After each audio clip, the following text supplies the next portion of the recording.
friends. So this week I'm excited to teach you all about lighthouses and the people that lived in them long ago. So I thought I would start out by showing you my lighthouse fort that I made just out of a sheet. And I'm going to encourage you at home to make your own fort and pretend that you lived in a lighthouse. You can see I hung mine up, but so I can go in it, and I have a little door that can come up. Okay. So you can see, here I am in my lighthouse, and I thought for today we would read some stories.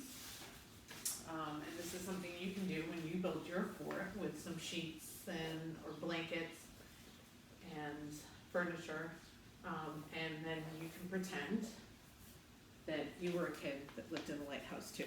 So we are going to start with a story, a real story about a girl. This is Pauline when she was a little bit older. I'll show you a picture when she was a little bit younger too, a drawing. This is Pauline. Pauline lived in a lighthouse in Maine with her dog Spot and her dad and mom. Her dad was the lighthouse keeper. So Spot was a Springer Spaniel who belonged to a girl named Pauline. He loved living in Owl's Head Light in Maine, where Pauline's dad was the lighthouse keeper. So here's a picture of the lighthouse, okay? This is Pauline, and this is Spot. Spot learned to ring the fog bell. Here's what a fog bell looks like. Whenever a boat reached a spot near the cliff, Spot ran to the rope attached to the fog bell and tugged on it with his teeth a few times until it rang out over the water. When the boat answered with a whistle, he would dash down to the shoreline and bark. Spot's favorite vessel was the mailboat, and he even knew the sound of the boat's engine. So this is a photo of a rail mailboat. It's different than the one we're talking about because this one has oars, okay? It's a rowboat. The boat in the 1930s that Spot would see had an engine, okay? So he could hear the engine. Each time that the mailboat passed by the Owl's Head Lighthouse, Captain Stuart Ames, the captain of the mailboat, would give a toot for Spot, and the dog would answer by ringing the fog bell. Then he'd bark until the boat was out of sight. Captain Ames also would bring treats for Spot when he visited Spot's family. You can see there's a family. It's not Spot's family, but you get the idea of a mailboat visiting to deliver the mail and bring treats for Spot. Okay, so here's a photo of the real lighthouse we're talking about in the snow. One snowy, stormy night, the lighthouse keeper received a call from the wife of the mailboat captain. She was very worried because her husband was many hours late and there was a blizzard outside, okay? When there's a blizzard, it's not just snowing, it's very, very windy and very, very cold and hard to see, especially if you're in the ocean. She asked the lighthouse keeper if he would let Spot outside in the blizzard to try to hear her husband's boat whistle. Spot disappeared into the blinding snow and went down to the fog bell to listen for the boat. He sniffed around, but he could not find the bell's rope. It was buried under the snow. He stayed around the bell, buried in huge snowdrifts, and returned home 30 minutes later, cold and tired. Spot fell asleep by the fire. A few hours later, he jumped up and he started pawing the door to be let out. He ran to the edge of the cliff, barking constantly, as loud as he could. The lighthouse keeper and Pauline got dressed and followed Spot, who was still barking at the edge of the cliff in the snowdrifts. He continued to bark and yelp. They soon heard a faint whistle of the mailboat.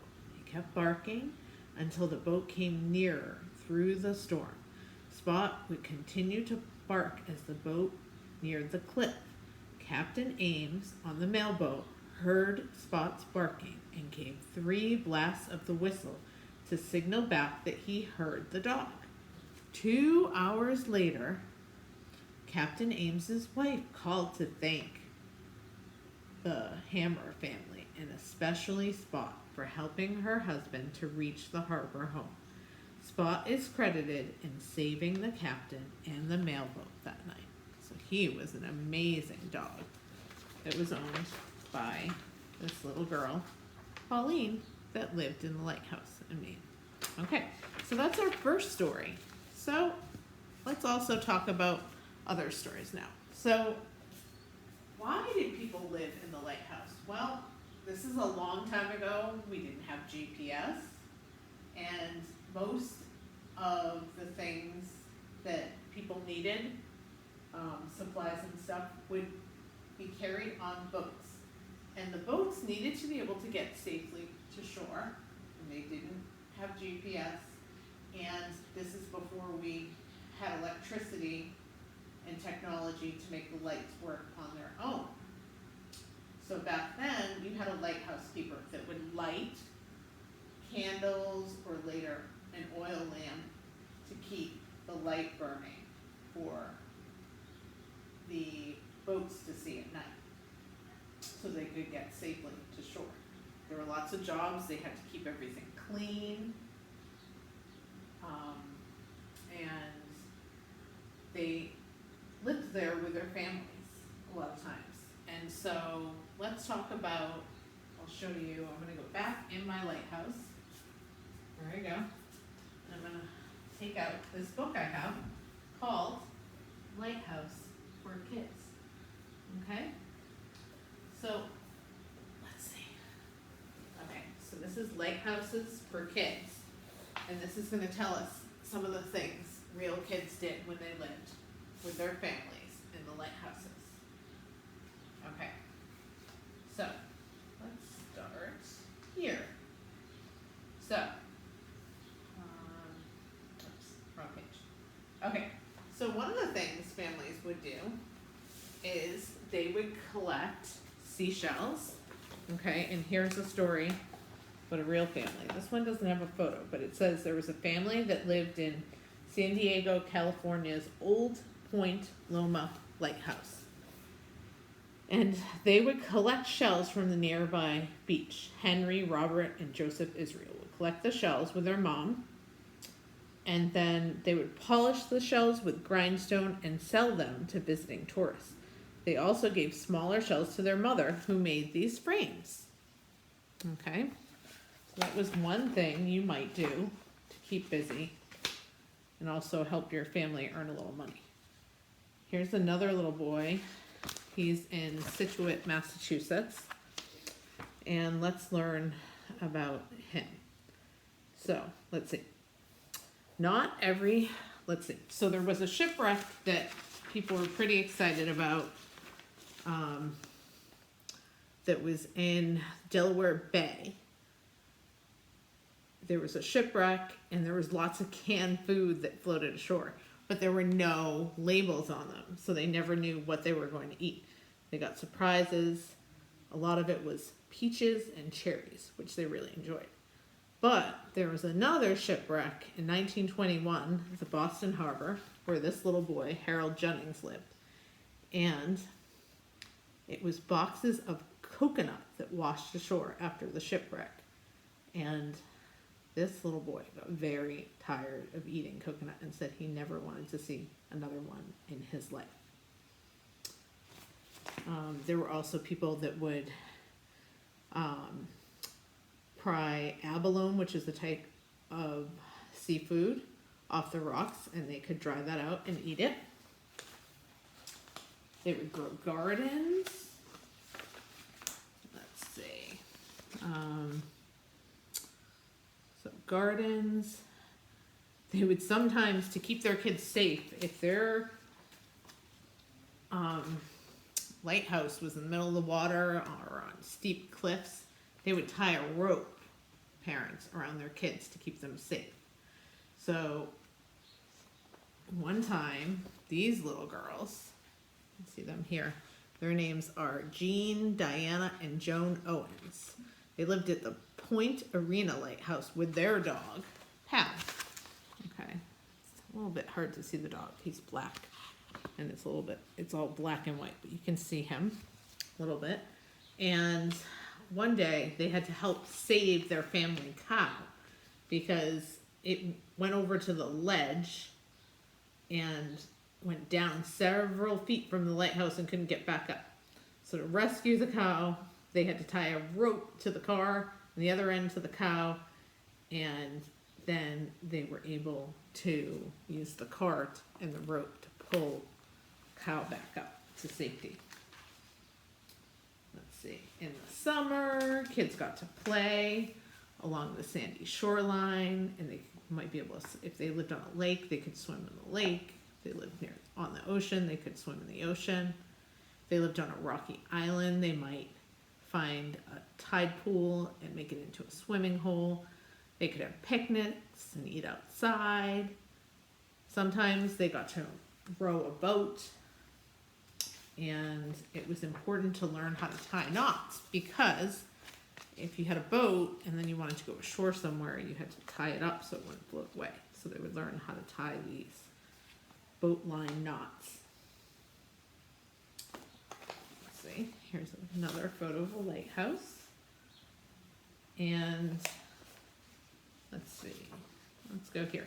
So they also had these libraries, little traveling library boxes that would get delivered to them with lots of books, because they might be all alone in the lighthouse in the middle of the ocean, but they still needed to go to school.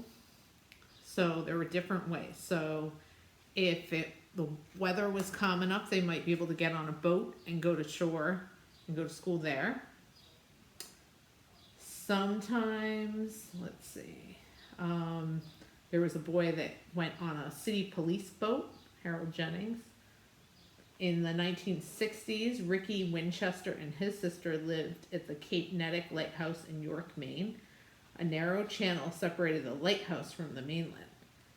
A previous keeper had strung a large wooden box up over a cable going across the water, and their dad decided to use the box to transport them across the water. So he'd put them in the box, and they would get to go across the water to get to the mainland to school.